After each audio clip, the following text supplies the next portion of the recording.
Welcome to this week's video from Delhi Sustainable Farms. This week we're going to feature another recipe, specifically how to make chicken broth using an Instapot and some leftover chicken bones or carcass or whatever you have chicken-wise laying around. So the first thing, this chicken was actually from Thanksgiving. That we did not eat all of it. We're not going to be able to eat the rest of it the week after Thanksgiving, so we tossed it all in a Ziploc bag, and it has been sitting in the freezer now for about 3 to 4 months. It could probably stay in the freezer a little bit longer, but it's a snowy day, so we're going to go ahead and just make the bone or the broth from the chicken to use it in a soup.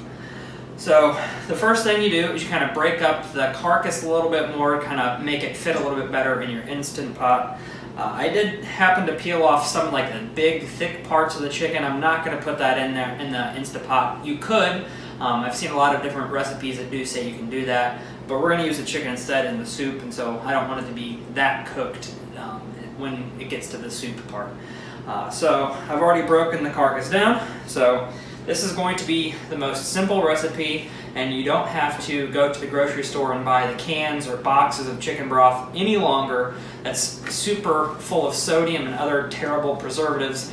You can make it easily yourself in less than an hour. So I'm just going to drop in the parts of the chicken carcass. You could use chicken wings, the legs and thighs, literally whatever you have laying around, just toss it in, and then you'll cook it down that way. So there's little bits of everything. There's some wings, there's some legs and thighs. These were whole chickens that were, I think they were grilled. And so the spices they have on them, we're just leaving them on there. It won't make any difference whatsoever.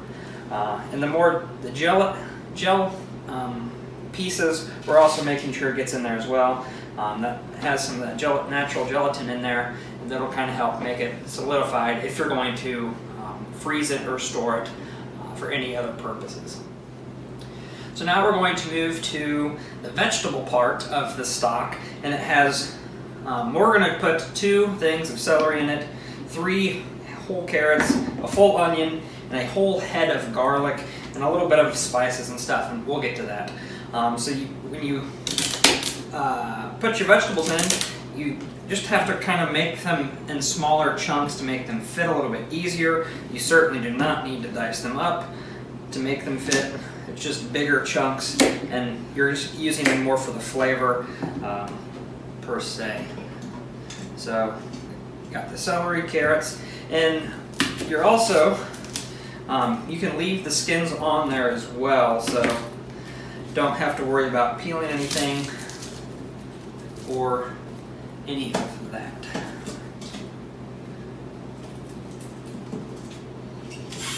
I'm going to have to get it a little bit squishy.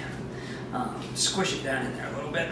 I might have a little too much chicken carcass, but it'll work out. So, cut your garlic. I'm going to quarter it. I quartered the onion as well, just to make it fit a little bit better. And again, you can leave the wrappers on it because you're going to strain it all. And you can use that wrapper for the extra nutrients it has in it and for any other flavor it may provide. Next, we're going to put a little apple cider vinegar into the broth, about 2 tablespoons or so. It doesn't have to be precise. Nothing about this recipe has to be precise, but about 2 tablespoons. And that kind of helps draw out some of the vinegar, and acidity kind of helps draw out some of the vitamins and minerals from those bones as well. Next, we're going to throw in a little bit of salt. Again, not too much. You can do it to your tasting. And again, you can do it after you've made the broth, and then add a little more or less salt if you think it needs it at that point. Next, some pepper as well. Again, just kind of eyeball it. You can always put more in a little bit later. We're going to put in a bay leaf. Again, the bay leaf is the ultimate thing that no one knows what it does, but we continue to put it in things. So we're going to go ahead and put it in here as well. So we're going to use some rosemary leaves as well. I'm definitely 100% not being exact on this, just kind of eyeballing things. The best cooks I have found never measure. You could also use, of course, fresh ingredients, but we're just using what we have, so we don't have any fresh thyme or rosemary, which this is thyme. We don't have any of that stuff fresh, so we'll just use our dried stuff. And then with the water, a lot of different recipes kind of say different things. Some will tell you it's like 3 quarts. I'm just going to simply fill it till it's about an inch or so below the maximum fill line in your Instant Pot.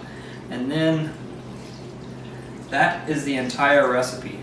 So there's no reason you need to continue to buy the chicken broth from the grocery stores that's packed full of all the preservatives and everything and a lot of salt.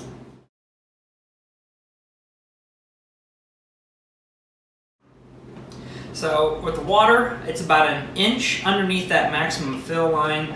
That way it doesn't boil over, or bubble over, or make the Instant Pot angry. So then put your lid on, turn it, make sure it is on the ceiling so it gets up to pressure for the entire time. Next, we're going to hit the pressure cook button. We're going to set it for 45 minutes. And then we're just going to walk away, clean up the mess that we have left. I'm also going to hit the keep warm button to make sure that it doesn't like burn the bottom of the thing after it depressurizes.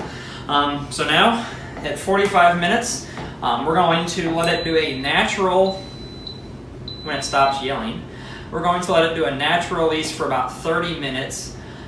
If you wanted to take this one step farther and then make bone broth, which then kind of is more gelatin-like, a lot more nutrient dense from all the minerals that come from the bones, you would do it for high pressure for 2 hours or 120 minutes, and then that would be more of a bone broth. But we don't necessarily need that for today's purposes, so we're going to just do the chicken broth for 45 minutes.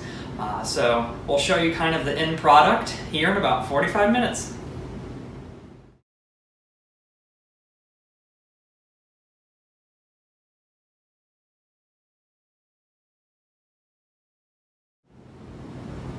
So now the broth is done. It ran its course of 45 minutes in the Instant Pot at high pressure. It came down with a natural release. It was probably a little bit longer than 30 minutes, but that's totally fine.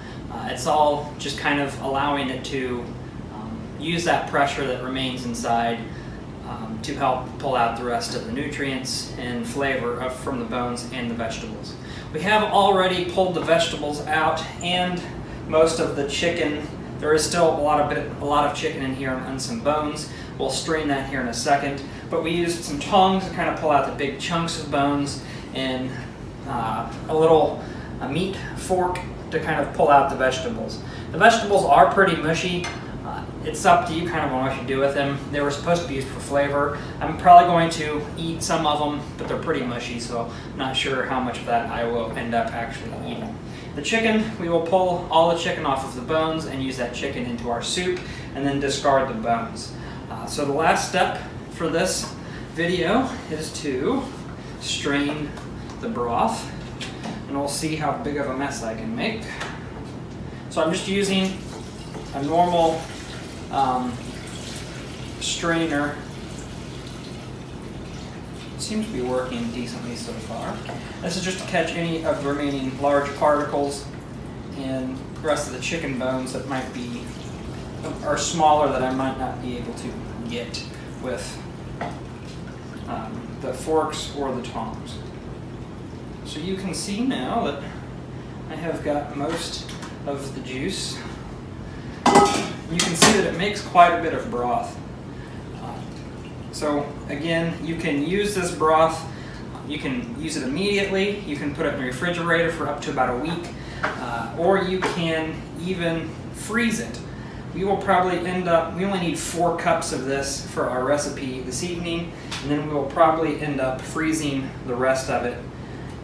Some people will even try to pull the moisture out and kind of simmer it longer to evaporate some of the liquid out and have more of a condensed version of this for easier storing. It takes up a little bit less space. So we ended up with 2 quarts of liquid, or about 8 cups. So we will use this then here this evening for our soup. So if you like the video, be sure to comment below or ask any questions that you may have. Be sure to hit that subscribe button to make sure you stay up to date on our weekly videos. Otherwise, we will see you again next week.